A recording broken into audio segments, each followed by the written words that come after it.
10 કર્યું 12 કર્યું જેટલો પણ અભ્યાસ કર્યો એ સમયે તમારા માતા પિતા માટે એટલી જાગૃતતા નથી, ત્યારે આવો સમય નતો કે આવી માહિતી લેવા માટે જતા. આજના સમયમાં તમે શિક્ષણ કેટલું લીધું એ ખબર નથી, પણ શિક્ષણ સાચા અર્થમાં જે તમારે સમજવું જોઈએ એ તમે સમજીને આજે અહીંયા રવિવારે સવારે બેઠા છો. આ કોઈ નાની સૂની વાત નથી. આ બાળકને સફળતાની કેડીએ કંડારવામાં માતા પિતાનું પેલું કદમ જે ભરવાનું હોય ને એ તમે ભરી લીધું છે.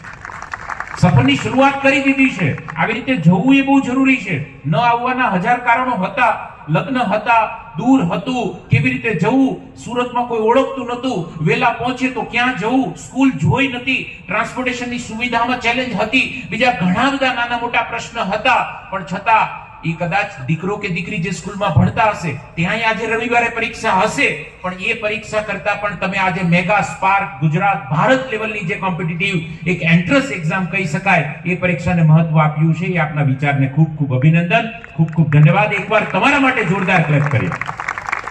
મારે બહુ ઓછા સમયની અંદર તમારી સાથે વાતો કરવી છે. ગાગર જેટલો સમય છે ને સાગર જેટલી વાતો છે.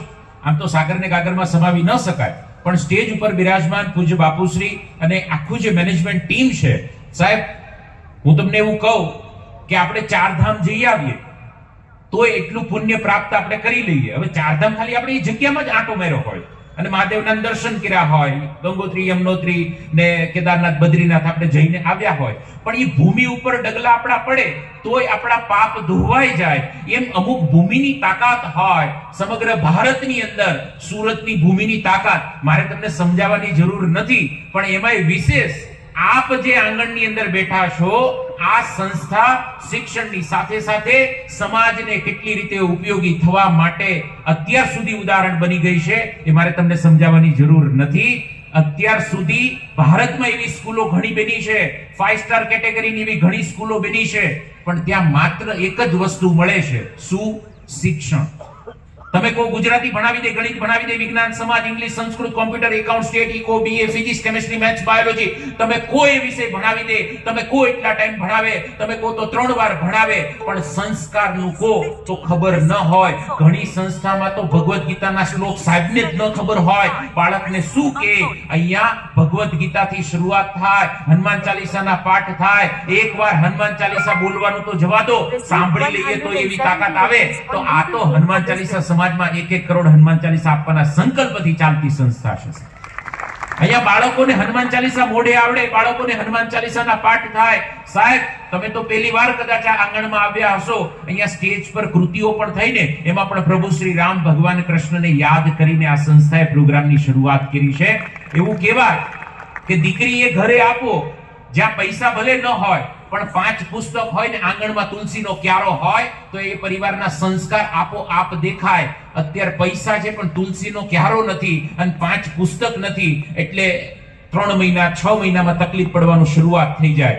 એવી જ રીતે બાળકની સ્કૂલ, આપણે દીકરીને જેમ સાસરે મોકલીને જેટલી તપાસ કરીએ, 5 જણાને પૂછીએ, જેટલું ચેક કરીએ, એવી રીતે એ સાસરી કરતા પણ વધારે અગત્યનું છે કે આપણે બાળકની સ્કૂલ જે પસંદ કરીએ એ સ્કૂલમાં આપણે શું જોઈએ છે.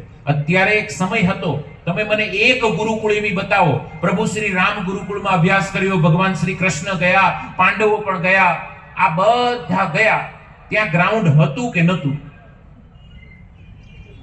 હા કે ના?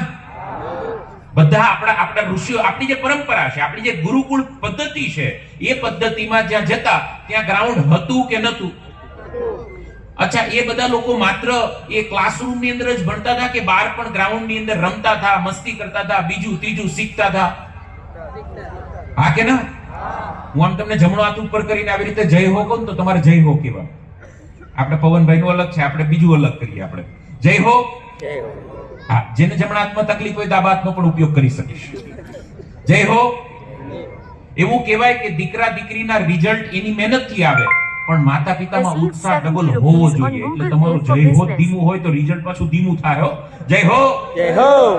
સારું, સ્વાર્થ વગર આપણે હલીએ એમ જ નથી. હો ગુજરાતી ને કે મારે હું આમ બોલું પણ એનો મને ફાયદો શું થાય એ મને કહો. ફાયદો થાય તો કરું, બાકી વહીવટ આપણે કરવો નથી. બરાબર? ગુજરાતી ને ભાઈ, વગર કામની આ તમે જુઓ, 2 ગુજરાતીને આપણે દિલ્હી મોકલા છે તો એટલે વગર કામનું કશું જ નહીં કરવાનું, બધું કામનું જ કામ કરવાનું એમ. અને આજનું કામનું ઘણા 5 વર્ષ પછી સમજાય છે. તો મુદ્દો એ છે સાહેબ કે એક